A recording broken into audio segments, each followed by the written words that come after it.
Talas daryosi bo'yidagi ruhdan ilhom elish kerakki, hargizmi Manas daryosi bo'yidagidan emas. Ular Xitoylarni Sharq Turkistondan boshlab qo'g'lab, Saddikinning ichiga tiqvatgan edi.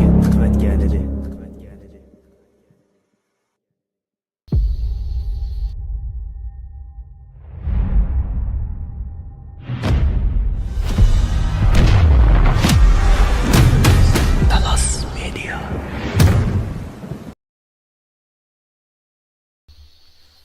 Assalomu alaykum. Dunyoning har qaysi joylaridagi aziz qarindoshlar, hammanglarning mush vaqtinglar xayrli bo'lsin. Hammanglar Talas To'rining tunji sinoq taqishiga xush keldinglar. Ba'zi texnik sabablar tufayli Facebook betimizda naq maydon ishlamadi. Asli YouTube bilan Facebookda o'xshash vaqtda boshlamoqchi edik. Ammo Facebook ishlamadi. Shunda olsa biz YouTube kanalimizda naq maydonni davomlashtirish qarorini berdik. Şuna hammalar Talas To'riga xush keldinglar qarindoshlar. Men bugungi sinoq taqishning riyosatchisi Dilyar Musaboy bo'laman. Endi bugungi taqishimizning yana bir riyosatchisi bo'lgan Tumaris xonimni taklif qilaman. Tumaris xonim, xush keldingiz. Rahmat Dilyar Musaboy. Assalomu alaykum qarindoshlar, kanallar. Bugungi tunji chiqimimiz sinoq taqishimizga mushuk bo'lganlarga rahmatimizni bildiramiz. Hamda Talas To'rimizning riyosatchiligiga men taklif qilgan qarindoshlarga rahmatimni bildiraman. Shundaqla bugungi tunji sinoq tarqatishimizdagi riyosatchisi men bo'laman. Mehmonimiz ko'p turganda Dilyar Musaboy bo'ldi. Xush keldingiz Dilyar. Rahmat. Qarindoshlarga bir qisqacha tushuntirish berib o'tishni to'g'ri ko'rdim. Bugungi sinoq taqishimizga bizni taklif qilgan qarindoshlarga rahmat va bu Talas To'rining riyosatchiligiga bizni taklif qilgan qarindoshlarga ko'pdan ko'p rahmat aytamiz va qo'limizdan kelganining eng yaxshisini qilishga tirishimiz. Hozir Tumaris xonim deganidek bugungi ziyoratni Tumaris xonim qiladi va savollarni so'raydi. Bugun asosan kanal to'g'riliq. Men bu kanal to'g'risida javoblarni berishga tirishiman. Shunga Tumaris xonim, mikrofon sizda. Rahmat. Dilyar, esimda qilishcha biz Talas mediasini burun mandırgan. Nurg'un tarixiy materiallarni chiqarib, siz leksiyalarni so'zlagan bo'ldingiz. Bugungilikda mana Talas mediasining naq maydon tarqatilishi turibdi. Buning tub maqsadi nima?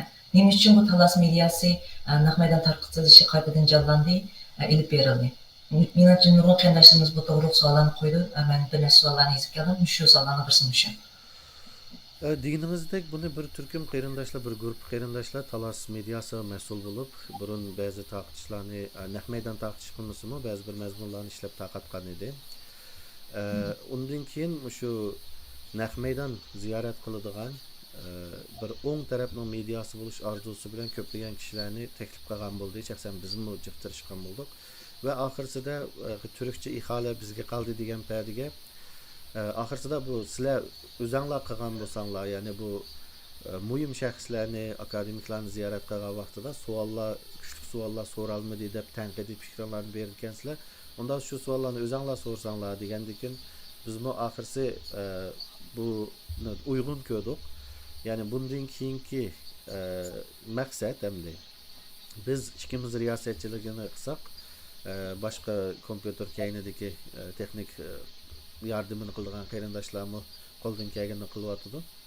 Biz ham bundan keyingi savollarni biz so'rasak,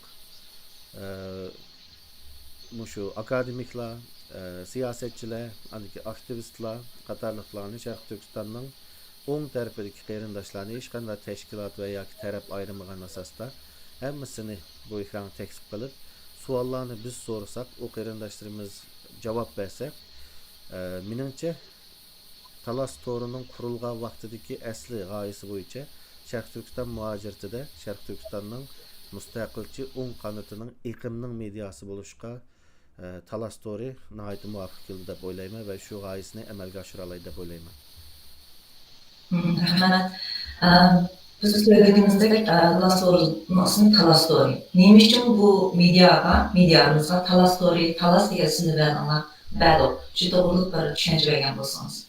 Ay rahmat, bu Talas To'ri taxminan 3 yilning oldida dastlabki shakllangan vaqtida buningda so'ralgandi, buning nima deb ism qo'yamiz, ekrandan ismi nima bo'lsa muvofiq bo'ldi deb.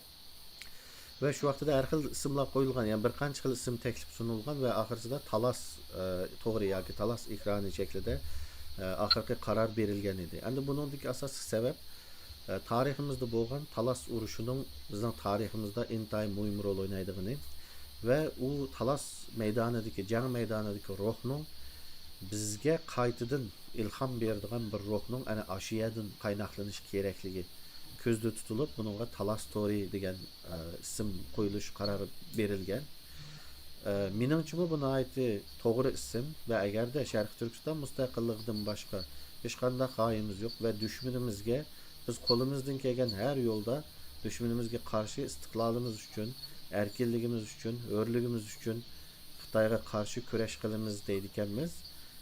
Xitoyni mag'lub qilib, Sadichin Sipilning ichiga 1000 yil kirgizib o'tgan ashu bir urushni es kelishimiz ve onun ro'yidan ozuq qilishimiz kerak deb bu ism qo'yilgan. Mencha nihoyat muvofiq ism deb qarayman. Rahmat. Undaq bo'lsa, odatda media o'zining bir maqsadi, ajandasi bo'ldi. Unda bizning talas to'g'rimiz kimning talas to'g'ri? Kimga talas mediasi, kimning mediasi? Bu sualımız ameliyatda nihoyat muhim bir nokta. Ben yıllardan beri bunu ta'kidlab kelayotgan nuqtalarning birisi. Media intayin muhim narsa. Media degan g'arb davlatlarda yoki demokratik davlatlarda davlatni idora qiladigan 3 kuch bor deydi asosliq. Media 4-kuch deyildi. Shuning uchun medianinki ta'siri va hokimiyatga ko'rsatilgan ta'siri va xalqqa ko'rsatilgan ta'siri intayin muhim. Agar media o'zining vazifasini to'g'ri ado qilsa, hükümetni yoki davlatni kuzatib turadigan, uning xatoliklarini tutadigan, xalqning savolini so'raydigan mas'uliyatchan mediami bo'la oladi. Yoki bo'lmasa media mas'ul xato odamlarning qo'lida bo'lsa, u davlatning tashviqotini yoki hukmron kuch tarafdagining tashviqotini xalq qilib, xalqni ozdirishga, uflashga va hech qanday savol so'ramaslikka yetaklaydigan bir tashviqot safsati vositasimi bo'la oladi. Shuning uchun media intayin muhim ve intayin kuchli bir qural. Bizning muhojiratimizga qaraydigan bo'lsak, yoki bo'lmasa vatanni 5000 dollarga indigenous qilgan, millatimizni indigenous qilganlarning 4 tane safsati tor bekiti bor, mediasi bor. Uningdan keyin yana bir tarafga qarasak, bizga Ihvoni Muslimning ekmegini setayotgan yana bir medialar bor. Ya'ni biz Sharq Turkistonliklar illahi ateist hemciniz bir şekildeki bir yolda minişimizden hacet yok. Ya ki illahi İhvan-ı Müslümdek ya ki Taliban'dek bir ideyada minişimizden hacet yok. Biz okşaş vakitte Müslüman bulup, okşaş vakitte Cumhuriyetçi bulalayımız. Mana g'arbda, muhacirette kam ideye, taqtilayotgan ideyaning en kamsi mana bu. Mushu Cumhuriyetçi özünün kimligidan, özünün meyli milliy kimligidan, diniy kimligidan, kültürel kimligidan faxrlangan holda cumhuriyetçilik ve sekülerizm deb chiqalaydigan bir ovoz bo'lib baxmidi. Bu da bir media bo'lib baxmidi. Shuning uchun qo'rqmay ovozni yarangliq holda qo'yib etgan holda biz hem musulmon alhamdulillah, biz hem cumhuriyetçi, hem devlet işlerini hem dinden ariyalaydigan, biz o'xshash vaqtda dunyoning sekülerizm deganning nimaligini tushunadigan bir seküler cumhuriyetçi musulmonlar degan shakldagi ideya taqtilmidi. Bu narsaga yo'l qo'yilmadi, ya'ni ikki taraf kontrol qilinganligi uchun. Shuning uchun bu medianing asosiy g'oyasi cumhuriyetçilik ve hech qanday o'zimizning diniy kimligimizdan, diniy kimligimiz ve adetlerimizden, örf adetlerimizden voz kechmagan holda cumhuriyetçilik bo'la oladigan, cumhuriyetçi bo'la oladigan o'xshash vaqtda ana shunday bir ideyani taqtishi menimcha eng asosli rol o'ynaydi deb qarayman. Bu eng asosli g'oyasi deb qarayman. Rahmat javobingizga. Müşta aldash bir hayotda qarindoshlarimiz qimmat vaqtni chiqarib bizning kanalimizga kelib naq maydonimizga. Shuningga biz bu kanal to'g'riliq Talas mediasının qanday shaklda elib berilganini, vaqtining muqim bo'lgan ya bo'lmaydiganligi turli azat bir ko'rmalarimiz uchun tushuntirgan bo'lsa. Bunu Talas to'g'rini o'rinlashtirgan qarindoshlar, vaqt jadvali va butun projektni tuzgan qarindoshlar nihoyat yaxshi qilibdi. Men bundan bek mamnun bo'ldim. Bulupmu muhaciratda birisini teklif qilsa, e'lonni berib bo'lgandan keyin u shaxs kelolmaydigan ish, unga vaqt kechikadigan yoki bo'lmasa 1 soat, 2 soat kechikadigan degandek ishlar bo'ladi. Bugun bizmi bir 5-10 minut kechikib qoldik. Asli bütün texnik xodimlar hammalar bir yarim soat, 1 soat burun kelib o'tirib qoldik ekan. Ikkimiz bir yarim soat burun keldik. Yani nayt ciddi nayt astoydil şekilde project vaqtlari ham tuzilibdi. Bugun Facebook'daki technical mesele sebebinden biraz kechikkan bo'ldik. Yani bu programının o'rinlashtirilgan vaqtini mening og'zim bilan anson qarindoshlar, ama biz tuzgan emas, projektni tuzgan qarindoshlarning ajri. Yani programma her shanba kuni Amerika vaqti atigan soat 8'de, İstanbul vaqti tushdan soat 3 bo'lishi kerak. Andan keyin nimada Avstraliya vaqti Sydney sharqiy qirg'oq vaqti kech soat 10'da. Her shanba kuni haftada 1 soatlik programma ve muqim vaqti kechikmaydigan. Hatta o kadar yaxshi tayyorlab qilibdiki, agar taklif qilingan mehmon shu kun kelolmaydiganligini bildirib qolsa-mu, yana bu programmalar mengayveradigan shaklda nihoyat yaxshi o'rinlashtiribdi. Shunga kechikadigan va yoki amaldan qoldiriladigan hech qanday ish bo'lmagan asosda muqim mangadigan vaqtimi muqim haftada 1 soatlik program bo'ldi. Balkim bugungi programma eng qisqa bo'lishi mumkin, chunki texnikani sinagan sinaq taqtish. Şuna bugün faqat kanalni tanıştırışına asas maqsad qilib ekranlarız. Rahmat. Yana bir muhim nuqtani ta'kidlab bo'lgan bo'lsak, shu naqmadan tartish jarayonida balkim savollar tushishi mumkin naqmadanqa. Shularga javob beriladi yoki javoblar oldindan tayyorlanadi. Shu to'g'ri tushundirish bermoqsiniz. Bu noktada Javob. projektini tayyorlagan qarindoshlarga bu noktada alayda so'rdik. Ya'ni programmaning yaxshi bo'lishi uchun qisqa vaqt doirasi ichida tugishi va eng yaxshi tanlangan savollarning so'ralishi uchun bo'libmi kasb egillaridan, masalan tarixshunoslardan, jamiyatshunoslardan degan ularning kasb to'g'riliq jonliq yaxshi savollarning so'ralishi uchun naq maydonda tushgan inkas shaklida tushgan savollar so'ralmaydi. Faqat 1 soat biz yani tushgan inkaslarga qaramaymiz, zaten texnik shaxslar qaraydi, bizning ekranimizga berilmaydi yoki ko'rinmaydi ekanmiz. Biz ularga qaramaymiz. Riyosatchilik qilsakmi tushgan inkaslardagi savollarga bizning qarash nimamizmi yo'q. Bu programmaning formatidami yo'q va bizda berilgan imkondami uni ko'rsatilmaydi ekan. Shuning uchun bütün diqqatimiz bilan, zihnimiz bilan ziyorat qilinguchi mehmon bilan savol javob shaklida ziyoratimizni qilamiz ve bu savolni biz so'raymiz, yani javobni o shaxslar beradi. Abay deganimdek muhaciratda xalqimiz bir yüz ko'rishmagan, xalqning oldiga chiqmagan shaxslar, siyosatchilar, akademiklar ve aktivistlar bundan keyin haftada bir qatim 1 soatlik programmada muqim ziyorat qilindi. Rahmat. Bizning tunji mehmonimiz bekitilmadimi?